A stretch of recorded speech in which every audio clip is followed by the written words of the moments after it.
Hello friends, എല്ലാവർക്കും mister Malayali ചാനലിലേക്ക് സ്വാഗതം. ഈ ഒരു വീഡിയോ എന്ന് പറയുന്നത് കല്യാണിയും ഡോക്ടർ നിലൂഫർ ഷെരീഫും തമ്മിലുള്ള ഒരു ഇഷ്യൂവിനെ കുറിച്ചാണ് സംസാരിക്കാൻ പോകുന്നത്. ലേറ്റസ്റ്റ് ആയിട്ട് കല്യാണി ഉണ്ടെങ്കിൽ ഈ ഒരു ഡോക്ടർക്കെതിരെ ഒരു പോസ്റ്റ് ഇട്ടിട്ടുണ്ടായിരുന്നു. ഇവരുടെ എഡ്യൂക്കേഷൻ ക്വാളിഫിക്കേഷനെ കുറിച്ചും ഇവരുടെ ആ ഒരു ക്ലിനിക്കിൻ്റെ ലൈസൻസിനെ കുറിച്ച് രജിസ്ട്രേഷനെ കുറിച്ചൊക്കെ കുറേയധികം ഡീറ്റെയിൽ ആയിട്ടൊരു പോസ്റ്റ് ഇട്ടിട്ടുണ്ടായിരുന്നു. അതിനെക്കുറിച്ചാണ് ഈ ഒരു വീഡിയോയിൽ നമ്മൾ സംസാരിക്കാൻ പോകുന്നത്. അതുപോലെ തന്നെ ഇനി കുറേയധികം പേർക്കെങ്കിലും ഇവർ തമ്മിലുള്ള പ്രശ്നങ്ങൾ എന്താണെന്ന് അറിയാത്തവരുണ്ടായിരിക്കാം. സോ അതിനെക്കുറിച്ച് നമ്മൾ ഫുൾ ടോപ്പിക്കും സംസാരിക്കുന്നതായിരിക്കും. ഈ ഒരു വീഡിയോയിൽ ഡീറ്റെയിൽ ആയിട്ട് സംസാരിക്കുന്നതായിരിക്കും. സോ അതിനു മുമ്പ് നിങ്ങൾ ആദ്യമായിട്ടാണ് എൻ്റെ ചാനൽ കാണുന്നതെന്നുണ്ടെങ്കിൽ മറക്കാതെ സബ്സ്ക്രൈബ് ചെയ്തേക്കുക. അതുപോലെ തന്നെ ഈ ഒരു വീഡിയോയ്ക്ക് ലൈക്ക് ചെയ്യുക, ഷെയർ ചെയ്യുക, ഹൈപ്പും ചെയ്തേക്കുക.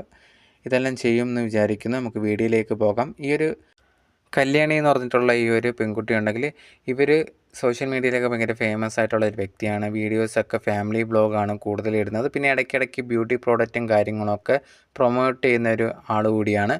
അങ്ങനെ ഇരിക്കുന്ന സമയത്ത് ഒരു ദിവസം ഈ ഒരു കല്യാണി ഇട്ട വീഡിയോയിൽ മുഖത്ത് കുറച്ച് പാടും കാര്യങ്ങളൊക്കെ കാണാൻ സാധിക്കുന്നുണ്ടായിരുന്നു. കുറേയധികം പേര് എന്താണ് പ്രശ്നം എന്നൊക്കെ ചോദിച്ചിട്ട് കമൻസൊക്കെ ഇടുന്നുണ്ടായിരുന്നു. കുറേയധികം പേര് ഇനി ഇവർ തന്നെ പ്രൊമോട്ട് ചെയ്യുന്ന ബ്യൂട്ടി പ്രോഡക്റ്റ് വല്ലതും തേച്ചിട്ട് വല്ലതും ഉണ്ടായതാണോ എന്നുള്ള രീതിയിലൊക്കെ അറിയാൻ വേണ്ടിയാണ് ചോദിച്ചിട്ടുണ്ടായിരുന്നത്. ഒരു പക്ഷേ അങ്ങനെ ഉണ്ടെങ്കിൽ ഇപ്പം ഇത് ഉപയോഗിക്കുന്ന മറ്റാൾക്കാരൊക്കെ കാണും ഇവർ പറയുന്നത് കേട്ടിട്ട്. അതുകൊണ്ട് തന്നെ ഇതുപോലെ എന്തെങ്കിലും ആണോ എന്നറിയാൻ വേണ്ടി കുറേയധികം പേര് ഈ ഒരു വീഡിയോയുടെ താഴെ വന്ന് കമൻസ് ഇടുന്നുണ്ടായിരുന്നു. എന്ത് പറ്റി നിങ്ങളുടെ മുഖത്തിനെന്നൊക്കെ ചോദിച്ചിട്ട്. അതിന് മറുപടിയായിട്ട് കല്യാണി ഉണ്ടെങ്കിൽ അടുത്ത ദിവസം ഒരു വീഡിയോ പോസ്റ്റ് ചെയ്തിട്ടുണ്ടായിരുന്നു. ആ ഒരു വീഡിയോയിൽ പറയുന്ന കണക്ക് ഒരു ക്ലിനിക്കിൽ ഞാൻ പോയിട്ടുണ്ടായിരുന്നു. അവിടെ ചെന്ന് ഇതേ കണക്ക് ട്രീറ്റ്മെൻറ്റൊക്കെ എടുത്ത സമയത്താണ് ഇതേ കണക്കുള്ള പ്രശ്നത്തിലേക്ക് മാറിയത്. എൻ്റെ മുഖത്തൊരു പാരമ്പര്യമായിട്ട് എൻ്റെ അച്ഛനൊക്കെയുള്ള ഒരു പാടുണ്ട്. അപ്പോൾ അത് മാറ്റുന്നതിൻ്റെ ഭാഗമായിട്ടാണ് പോയിട്ടുണ്ടായിരുന്നത്. പക്ഷെ അവിടെ ചെന്നപ്പോൾ ഇതേ കണക്ക് ചികിത്സയൊന്നും റെഡി ആയിട്ടില്ലായിരുന്നു. അവിടുത്തെ ക്ലിനിക്കിൽ ഇരിക്കുന്ന ഡോക്ടറിനോ അവിടെ ഒന്നും അറിയത്തില്ലായിരുന്നു എന്നുള്ള രീതിയിൽ ഈ ഒരു കല്യാണി ഒരു വീഡിയോ ഇട്ടിട്ടുണ്ടായിരുന്നു. ഈ ഒരു വീഡിയോയ്ക്ക് ശേഷമാണ് ഭയങ്കരമായിട്ടുള്ള പ്രശ്നങ്ങളിലേക്ക് പോകുന്നത്. ഇവർ പോയി കണ്ട ആ ഒരു ഡോക്ടർ എന്ന് പറഞ്ഞാൽ ഡോക്ടർ നിലൂഫർ ഷെരീഫ് എന്നാണ് ആ ഒരു ഡോക്ടറിൻ്റെ പേര്. അവരുണ്ടെങ്കിൽ വളരെ ഫേമസ് ആയിട്ടുള്ള ഒരു ഡോക്ടർ കൂടിയാണ്. കുറേയധികം സെലിബ്രിറ്റീസിനെ അടക്കം അവരുടെ സ്കിന്നും കാര്യങ്ങളും ഒക്കെ ചെക്ക് ചെയ്ത് ഭയങ്കരമായിട്ട് ഫേമസ് ആയിട്ടുള്ള ഒരു വ്യക്തിയാണ്. അപ്പോൾ അവർക്ക് എതിരെയാണ് ഇതുപോലെ ഒരു ആരോപണം നടത്തുന്നതെന്ന് പറഞ്ഞപ്പോഴത്തേന് ഭയങ്കരമായിട്ടുള്ള രീതിയിൽ അവർക്കെതിരെ ആ ഒരു ക്ലിനിക്കെതിരെയൊക്കെ കുറേയധികം നെഗറ്റീവ് കമൻസും വീഡിയോസൊക്കെ ഓരോരുത്തർ ചെയ്യാനും ഇടാനും ഒക്കെ ആ ഒരു അക്കൗണ്ടൊക്കെ ഉണ്ട് ഇൻസ്റ്റാഗ്രാമിൽ. അതിലൊക്കെ പോയി ഇതിനെക്കുറിച്ച് സംസാരിക്കാൻ തുടങ്ങിയിട്ടുണ്ടായിരുന്നു. അങ്ങനെ ഇരിക്കുന്ന സമയത്താണ് ഈ ഒരു കല്യാണിക്കെതിരെ ഉണ്ടെങ്കിൽ അവരുടെ ഭാഗത്തുനിന്ന് പ്രതികരിക്കേണ്ടി വന്നിട്ടുണ്ടായിരുന്നത്. അങ്ങനെ പ്രതികരിച്ചതെന്ന് പറഞ്ഞാൽ അവിടുത്തെ ക്ലിനിക്കിലുള്ള സ്റ്റാഫായിട്ടുള്ള ഒരാളാണ്. ഇതേ കണക്ക് കല്യാണി ഉണ്ടെങ്കിൽ ഇവിടെ വന്നിട്ടുണ്ടായിരുന്ന ആ ഒരു പാടെന്ന് പറഞ്ഞാൽ അങ്ങനെ മാത്രമായിരുന്നില്ല, എന്തൊക്കെയോ തേച്ചിട്ട് മുഖത്തിന് പ്രശ്നം ഉണ്ടായിരുന്നു. അങ്ങനെ വന്നതിന് ശേഷമുണ്ടെങ്കിൽ ഇതേ കണക്ക് ഇത്രയും നാൾ ട്രീറ്റ്മെൻറ്റ് എടുത്തിട്ടുണ്ടായിരുന്നു. അതിന് ശേഷമുണ്ടെങ്കിൽ ഇതേ കണക്ക് പ്രൊമോഷൻ ചെയ്യുമോ എന്നൊക്കെ ചോദിച്ചിട്ടുണ്ടെങ്കിൽ അത് ചോദിക്കുക, ഞങ്ങൾ പ്രൊമോഷൻ ചെയ്യില്ല എന്നൊക്കെ പറഞ്ഞപ്പോഴത്തേന് അങ്ങനെ ഒരു പ്രശ്നം ഉണ്ടാക്കിയൊക്കെ പോയതാണെന്നുള്ള രീതിയിലൊക്കെയാണ് അവരുടെ ഭാഗത്തുനിന്നൊരു മറുപടിയായിട്ട് വന്നിട്ടുണ്ടായിരുന്നു, ആ ഒരു സ്റ്റാഫിൻ്റെ ഭാഗത്തുനിന്ന്. ഇതിന് ശേഷം കല്യാണിക്കെതിരെ നെഗറ്റീവായിട്ട് കമൻസ് വരാൻ തുടങ്ങി. നിങ്ങൾക്ക് ഇതേ കണക്ക് പൈസയൊന്നും പേ ചെയ്യാൻ പറ്റത്തില്ലെങ്കിൽ പിന്നെ എന്തിനാണ് ഇതേ കണക്ക് ട്രീറ്റ്മെൻറ്റ് എടുക്കുന്നത്, എല്ലായിടത്തും പ്രൊമോഷൻ കിട്ടും എന്ന് വിചാരിച്ചാണോ നിങ്ങൾ ഇതെല്ലാം ചെയ്യാൻ പോകുന്നത് എന്നൊക്കെ ചോദിച്ചിട്ട് കുറേയധികം പേര് കമൻസും കാര്യങ്ങളൊക്കെ ഇടാൻ തുടങ്ങി. കുറേ നെഗറ്റീവ് കമൻസ് വന്നുകൊണ്ടേയിരുന്നു. അങ്ങനെ ഇരുന്ന സമയത്താണ് കല്യാണി ഉണ്ടെങ്കിൽ മറ്റൊരു വീഡിയോ ആയിട്ട് വന്നിട്ടുണ്ടായിരുന്നു. അതിനകത്ത് കുറേയധികം കൂടെ ഡീറ്റെയിൽ ആയിട്ട് കാര്യങ്ങൾ പറയാൻ തുടങ്ങി. ഇതേ കണക്ക് എൻ്റെ അച്ഛനൊക്കെ പാരമ്പര്യമായിട്ട് ഒരു മാർക്കുണ്ട് എന്ന് പറഞ്ഞിട്ട് ഒരു ഫോട്ടോ, അച്ഛൻ്റെ ഫോട്ടോ കാണിച്ചിട്ട് നിങ്ങൾക്ക് കാണാൻ പറ്റും. അതേ കണക്ക് എനിക്കും ചെറുപ്പത്തിലുണ്ടായിരുന്നു. പിന്നെ അത് കുറച്ച് കഴിഞ്ഞ് മാറിയിട്ടുണ്ടായിരുന്നു. പിന്നെയും കാണാൻ സാധിക്കുന്നുണ്ടായിരുന്നു. ഇത് കണ്ട സമയത്ത് എനിക്ക് ഭയങ്കര ടെൻഷനായി. എനിക്കും ഇതേ കണക്കെങ്ങാനും വരുമോ എന്നുള്ള രീതിയിലൊക്കെ. അതുകൊണ്ട് തന്നെയാണ് ഇതേ കണക്ക് ക്ലിനിക്കിൽ പോയി കണ്ടിട്ടുണ്ടായിരുന്നത്. ഒരിക്കലും എന്തെങ്കിലും തേച്ചിട്ടോ ഒന്നും തന്നെ വന്നതല്ല, അത് അവർ കള്ളം പറഞ്ഞതാണ്. പിന്നെ ഉണ്ടെങ്കിൽ പ്രമോഷൻ ചോദിച്ചു എന്നുള്ള രീതിയിലൊക്കെ പറയുന്നുണ്ട്.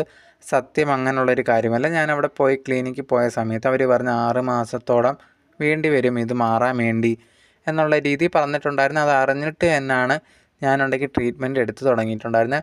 ഇങ്ങനെ എല്ലാ ആഴ്ചയും ചെല്ലും, ട്രീറ്റ്മെൻറ്റും കാര്യങ്ങളൊക്കെ എടുത്തു കഴിഞ്ഞതിന് ശേഷം വലിയ ചേഞ്ചുകളൊന്നും ആദ്യമേ വന്നിട്ടില്ല. അത് അവർ തന്നെ പറഞ്ഞിട്ടുണ്ടായിരുന്നു 6 മാസം എടുക്കും എന്നുള്ളത്. അതുകൊണ്ട് തന്നെ ആ രീതിയിൽ ഞാൻ വിട്ടിട്ടുണ്ടായിരുന്നു. ഇങ്ങനെ പോകുന്ന സമയത്ത് ഇവർ ഇടയ്ക്കിടയ്ക്ക് ഇവരെ പ്രോഡക്റ്റ് നമുക്ക് തലയിൽ കെട്ടി വെക്കുന്ന രീതിയിൽ നമുക്ക് തോന്നുന്നുണ്ടായിരുന്നു. ഇത് ഞങ്ങളുടെ തന്നെയാണ്, നിങ്ങൾ ഉപയോഗിച്ച് നോക്കൂ എന്നൊക്കെ പറഞ്ഞിട്ട് ഇത്തിരി കൂടെ ബെറ്റർ ആവുമെന്ന് പറഞ്ഞാൽ അവർ തന്നെ അത് ഞങ്ങളുടെ തലയിലേക്ക് വെച്ച് കെട്ടി തരുന്ന കണക്ക് തോന്നിയിട്ടുണ്ടായിരുന്നു.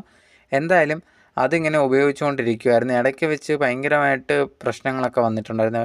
സ്കിന്ന് കുറച്ചും കൂടി റെഡ് ആവുകയൊക്കെ ചെയ്തു. ആ സമയത്ത് ചെന്നപ്പോഴത്തേന് ഇത് കണക്ക് ഇന്ന ക്രീം തേച്ചാൽ മതി എന്നുള്ള രീതിയിൽ അവർ പറഞ്ഞിട്ടുണ്ടായിരുന്നു. ഇത് കേട്ട സമയത്ത് തനിക്ക് തോന്നിയൊരു കാര്യം, ഇങ്ങനെ ഒരു ക്രീം തേച്ചാൽ മതി എന്നാണെങ്കിൽ എനിക്ക് ക്രീം വാങ്ങിച്ച് തേച്ചാൽ പോരെ, പിന്നെ എന്തിനാണ് ഇത്രയും രൂപ കൊടുത്ത് ട്രീറ്റ്മെൻറ്റ് ചെയ്യുന്നതെന്നുള്ള രീതിയിലാണ് എനിക്ക് തോന്നിയിട്ടുണ്ടായിരുന്നത്. അതും ഓരോ പ്രാവശ്യം ട്രീറ്റ്മെൻറ്റിന് പോകുമ്പോഴും വലിയൊരു എമൗണ്ട് അവിടെ പേ ചെയ്യുന്നുണ്ട്. എന്നിട്ടാണ് ഇതിനൊക്കെ ഒരു ക്രീം തേച്ചാൽ മതി എന്ന് പറഞ്ഞത്. അത് ഭയങ്കരമായിട്ടുള്ളൊരു ഡൗട്ട് എനിക്ക് തോന്നിയിട്ടുണ്ടായിരുന്നു. അതിന് ശേഷം ഇത് കണക്ക് പോകുന്നുണ്ടായിരുന്നു. കുറേ നാളായിട്ട് ഇത് മാറുന്നതോ ഒന്നുമില്ലായിരുന്നു. അങ്ങനെ ഇരിക്കുന്ന സമയത്താണ് എനിക്ക് വേറെ സ്ഥലങ്ങളിലൊക്കെ അന്വേഷിച്ചപ്പോഴത്തേന് അവിടെയൊക്കെ ഇതിനേക്കാൾ വില കുറവാണെന്ന് മനസ്സിലാക്കുകയും അപ്പോഴത്തേന് ഇത്രയും പേ ചെയ്യേണ്ട ആവശ്യമില്ലല്ലോ, ഇത് എനിക്കത്ര ആവുന്നില്ല എന്ന് തോന്നിയിട്ടാണ് ഞാൻ അവിടെ ചെന്നിട്ട് പറയുകയാണ്, ഇത്രയും മതി എന്നാണ് വിചാരിക്കുന്നത്, ഞങ്ങൾ വേറെ ക്ലിനിക്കിലേക്ക് പോകാൻ തീരുമാനിച്ചിരിക്കുകയാണ്. പിന്നെ ഇത്രയും നാൾ ഇവിടെ കുറേയധികം രൂപ പേ ചെയ്തിട്ടുണ്ട്, അതിൻ്റെ ബില്ല് ഒന്ന് തന്നാൽ കൊള്ളാം എന്നുള്ള രീതിയിൽ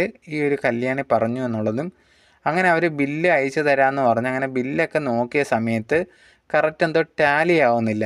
ഇവർ അക്കൗണ്ടൊക്കെ ചെക്ക് ചെയ്ത് ട്രാൻസാക്ഷൻ ഇവിടത്തേക്ക് അയച്ചു കൊടുത്ത പൈസ എടുത്ത് നോക്കിയപ്പം ഇവർ തന്ന ബില്ലിനേക്കാൾ കൂടുതൽ പൈസ ഇവർ അവിടെ പേ ചെയ്തിട്ടുണ്ടായിരുന്നു. അപ്പോൾ അത്രയും ബില്ല് എന്തുകൊണ്ട് തന്നില്ല എന്ന് ഞങ്ങൾക്ക് മനസ്സിലായിട്ടില്ലായിരുന്നു. അതുകൊണ്ട് തന്നെ ഞങ്ങൾ അവിടെ ചെന്ന് ഇതിനെപ്പറ്റി ചോദ്യം ചെയ്യാനൊക്കെ തുടങ്ങിയിട്ടുണ്ടായിരുന്നു. എന്തുകൊണ്ട് നിങ്ങൾ ഫുള്ളായിട്ടുള്ള ബില്ല് തരുന്നില്ല എന്ന് ചോദിച്ചിട്ടുണ്ടായിരുന്നു. അതിൻ്റെ പേരിൽ അവിടെ ഞങ്ങൾ വഴക്കും കാര്യങ്ങളൊക്കെ നടന്നിട്ടുണ്ട് എന്നുള്ളൊരു കാര്യം കൂടിയാണ് ഈ ഒരു കല്യാണി പറഞ്ഞിട്ടുണ്ടായിരുന്നത്. അല്ലാതെ ഞങ്ങൾക്ക് പൈസ പേ ചെയ്യാൻ എന്തെങ്കിലും ബുദ്ധിമുട്ടോ ഒന്നുമില്ല. ഞങ്ങൾ നല്ല രീതിയിൽ ലക്ഷക്കണക്കിന് രൂപ അവിടെ ചിലവാക്കിയിട്ടുണ്ടായിരുന്നു.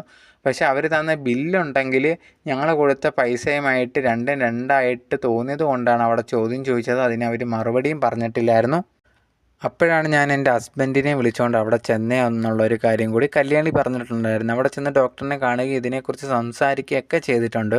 പിന്നെ അവർ പറയുന്ന ഇതേ കണക്ക് ബില്ല് പേ ചെയ്തിട്ടില്ല എന്നെങ്കിൽ പിന്നെ ഈ ഒരു ബില്ലൊക്കെ അവർ അയച്ചു എന്നതും ഇതിൻ്റെ എല്ലാം ഡീറ്റെയിൽസ് എൻ്റെ കയ്യിലുണ്ട്.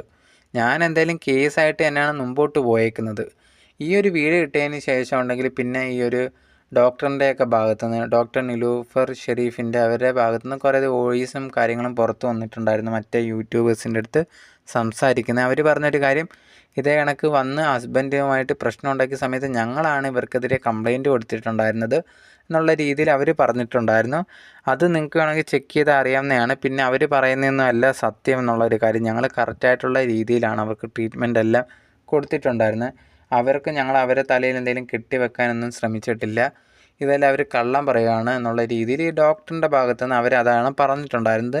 കല്യാണിയുടെ ഭാഗത്തുനിന്ന് പറഞ്ഞിട്ടുള്ളത് ഞങ്ങളുടെ ഭാഗത്താണ് ശരി, അവർ ഞങ്ങളുടെ ബില്ലിനുള്ള കാശ് കൂടുതൽ വാങ്ങിച്ചിട്ടുണ്ടായിരുന്നു, അത് പക്ഷേ ബില്ലായിട്ട് തരുന്നില്ല എന്നുള്ള രീതിയിൽ പറഞ്ഞിട്ട് പ്രശ്നം ആയതാണ്. ഞങ്ങളും ഭർത്താവ് അവിടെ ചെന്ന് അതിനെക്കുറിച്ച് സംസാരിച്ചപ്പോൾ അത് വലിയൊരു രീതിയിലേക്ക് പോയി എന്നുള്ള രീതിയിലും കല്യാണി പറഞ്ഞിട്ടുണ്ട്. ഇതിനെക്കുറിച്ച് ഇനിയും സംസാരിക്കുകയാണെങ്കിൽ നിയമപരമായിട്ടാണ് ഞാൻ പോകാൻ തീരുമാനിച്ചേക്കുന്നത്, കേസും കാര്യങ്ങളൊക്കെ കൊടുത്തിട്ടുണ്ട് എന്നുള്ള രീതിയിൽ പറഞ്ഞാണ് അന്ന് നിർത്തിയിട്ടുണ്ടായിരുന്നത് ഇവർ രണ്ടുപേരും.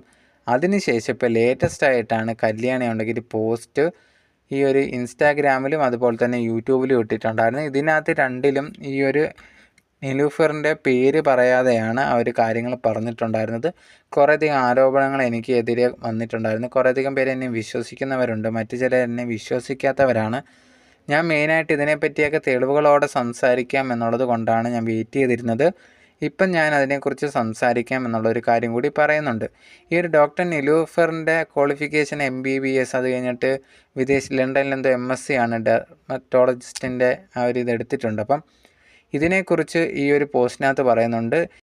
ഞാനുണ്ടെങ്കിൽ ഇവർ പഠിച്ച യൂണിവേഴ്സിറ്റിയിൽ അന്വേഷിച്ചിട്ടുണ്ടായിരുന്നു, അവിടെ MSc എന്ന് പറഞ്ഞാൽ അതൊന്നും ഇല്ല, അവർ കള്ളം പറയുകയാണ് എന്നുള്ള രീതിയിലാണ് പറയുന്നുണ്ടായിരുന്നത്. അതുപോലെ തന്നെ ഇവിടെ കേരളത്തിൽ ഈ ഒരു ക്ലിനിക്കും കാര്യങ്ങളൊക്കെ ഇടുന്നതിന് രജിസ്ട്രേഷൻ ചെയ്യണം, അതും ഇവർ ചെയ്തിട്ടില്ല. അതിനെപ്പറ്റി ഞാൻ അന്വേഷിച്ചിട്ടുണ്ടായിരുന്നു. അപ്പോൾ എനിക്ക് അതിൽ നിന്ന് കിട്ടിയതും ഇവർ ഇതേ കണക്ക് രജിസ്റ്റർ ചെയ്തിട്ടില്ല എന്നുള്ളൊരു കാര്യമാണ് അറിയാൻ സാധിച്ചിട്ടുള്ളത്. എന്തായാലും ഈ ഒരു തെളിവും കാര്യങ്ങളൊക്കെ വെച്ചിട്ട് എന്നെ ഞാൻ ലീഗലി മൂവ് ചെയ്യാൻ പോവുകയാണ്. പിന്നെ ഇതിനെക്കുറിച്ച് നമുക്ക് ഡീറ്റെയിൽ ആയിട്ട് സംസാരിക്കാൻ പറ്റാത്ത കേസ് കിടക്കുന്നതുകൊണ്ടാണ്. എന്തായാലും ഈ പറഞ്ഞവരുടെ എല്ലാ കാര്യങ്ങളും ഞാൻ പുറത്ത് കൊണ്ടുവരും, എൻ്റെ ഭാഗത്തുള്ള സത്യം തെളിയിക്കും എന്നുള്ളൊരു കാര്യം കൂടിയാണ് കല്യാണി പറഞ്ഞിട്ടുണ്ടായിരുന്നത്. എന്തായാലും ഈ കല്യാണി നടത്തിയിട്ടുള്ള ഇത്രയും വലിയ ആരോപണങ്ങളാണ് ഈ ഒരു പഠിത്തത്തിൻ്റെ കാര്യം, സർട്ടിഫിക്കറ്റിൻ്റെ കാര്യം, അതുപോലെ തന്നെ ഇവിടെ രജിസ്ട്രേഷൻ നടത്തിയിട്ടില്ല എന്നുള്ളൊരു കാര്യം. പിന്നെ കുറേയധികം പേര് MD എടുക്കാതെ ഉണ്ടെങ്കിൽ ഇത് കണക്ക് ചികിത്സിക്കാൻ പറ്റില്ല എന്നുള്ള രീതിയിലൊക്കെ പറയുന്നുണ്ട്. അപ്പം അതിൻ്റെയൊക്കെ കുറേയധികം ആരോപണങ്ങൾ വെച്ചിട്ടുണ്ട്. അപ്പോൾ അതിനൊക്കെ മറുപടിയായിട്ട് ഈ ഒരു ഡോക്ടർ മറുപടി തന്നേ പറ്റൂ, ഇല്ലെങ്കിൽ അത് വലിയൊരു പ്രശ്നത്തിലേക്കായിരിക്കും പോകുന്നത്. എന്തായാലും ഇവർ നിയമപരമായിട്ട് മുമ്പോട്ട് പോയേക്കുവാണെന്നുള്ള രീതിയിലാണ് കല്യാണി ഇപ്പോൾ ലേറ്റസ്റ്റ് ആയിട്ട് പറഞ്ഞേക്കുന്നത്. ഇതിൻ്റെ മറുപടിയായിട്ട് എന്താണ് ഡോക്ടറിന് പറയാനുള്ളതെന്ന് അറിയത്തില്ല. ചിലപ്പം മറുപടി പറയാം, പറയാതെ ഇരിക്കാം, രണ്ടിനും ചാൻസ് ഉണ്ട്. എന്തായാലും പറയുകയാണെങ്കിൽ നമ്മൾ അതിനെക്കുറിച്ചും ഡീറ്റെയിൽ ആയിട്ട് ഈ ഒരു അടുത്ത വീഡിയോയിൽ സംസാരിക്കുന്നതായിരിക്കും. എന്തായാലും നിങ്ങൾക്ക് ഈ ഒരു ടോപ്പിക്ക് എന്താണ് ഇവർ തമ്മിലുള്ള ഇഷ്യൂ എന്ന് മനസ്സിലായി കാണും എന്ന് വിചാരിക്കുന്നുണ്ട്.